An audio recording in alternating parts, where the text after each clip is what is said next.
След подготовката на естествените ногти, нанесете свързващ елемент Ultra Bond SMB и изчакайте да изсъхне за около 30 секунди. Нанесете базово покритие от топ и база SMB. Поставете в LED UV лампа за 30 секунди или в стандартна UV лампа за 2 минути. Нанесете коригиращ гел лак Build SMB върху цялата повърхност на естествените ногти. Използвайте коригиращия гел, за да запълните неравностите по ногтите или, ако е необходимо, да изградите обем.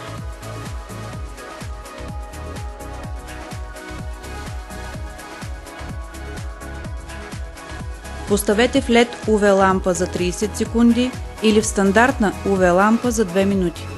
Нанесете тънък слой от избрания цвят гел лак SMB.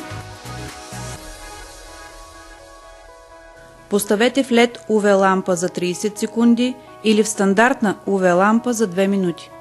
Нанесете втори слой от избрания цвят гел лак SMB. Поставете в LED UV лампа за 30 секунди или в стандартна UV лампа за 2 минути. Нанесете завършващо покритие база топ гел лак SMB.